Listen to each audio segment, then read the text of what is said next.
ফারুক আহমেদের নাটকীয় বিদায়ের পর বিসিবির ১৬তম সভাপতি হিসেবে দায়িত্ব নিলেন আমিনুল ইসলাম বুলবুল।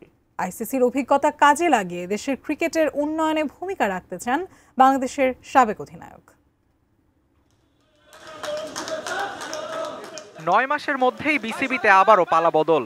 যে পথে ফারুক আহমেদকে পরিচালক করে আনা হয়, শুক্রবার বিকেলে সেভাবেই আমিনুল ইসলামকে পরিচালক করে জাতীয় ক্রীড়া পরিষদ। তার ঘণ্টাখানেক পরই নতুন সভাপতি হিসেবে মিরপুরে বিসিবি কার্যালয়ে হাজির হন আমিনুল। বিসিবির ৮ পরিচালকের উপস্থিতিতে সভাপতির দায়িত্ব বুঝে নেন সাবেক বাংলাদেশের প্রথম বিশ্বকাপ অধিনায়ক। এই সভাতেই নাজমুল আবেদিন ফাহিম সিনিয়র সহ সভাপতি ও ফাহিম সিনহা নির্বাচিত হয়েছেন সহ সভাপতি হিসেবে।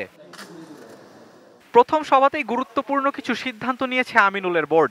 বিসিবিতে নতুন সিএফও এবং এইচআর নিয়োগ, লিগ্যাল ডিপার্টমেন্ট খোলার সিদ্ধান্ত আসে এই মিটিংয়ে। ভবিষ্যৎ সফরগুলোতে আর্থিকভাবে কিভাবে লাভবান হওয়া যায় সে নিয়েও আলোচনা হয়েছে। বেশ কিছু ইমার্জেন্সি ডিসিশন নিতে যাচ্ছি। এর মধ্যে একটা হচ্ছে সিএফও নিয়োগ, এইচআর একটা প্লে বুক তৈরি করা, এবং সাথে সাথে আমরা লিগ্যাল ডিপার্টমেন্ট খোলার চেষ্টা করছি। মার্কেটিং ডিপার্টমেন্ট আমরা আরও প্রসারিত করছি। RICL TMX, যুগের পর যুগ স্থাপনা থাকে মজবুত।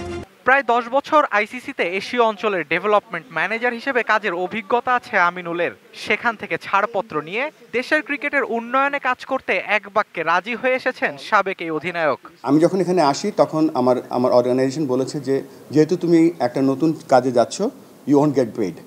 সো ওইটার হিসাব করে এখানে কিন্তু কখনো, আমি জানি বাংলাদেশ ক্রিকেট বোর্ডের প্রেসিডেন্ট কখনো এটা একটা অনারারি রোল, তো এখানে কখনো চিন্তায়ও আসেনি। আমাকে বলেছিল আপনি বাংলাদেশ ক্রিকেটের জন্য কাজ করতে চান কিনা, আমি এক বাক্যে হ্যাঁ বলে দিয়েছি। কথায় নয়, নিজের কাজ দিয়ে বাংলাদেশের ক্রিকেটকে এগিয়ে নিতে চান। ভালো বেতনের আশায় নয়, অনেকটা দেশের টানেই ক্রিকেটের এই ক্রান্তি লগ্নে দায়িত্ব নিতে ছুটে এসেছেন আমিনুল।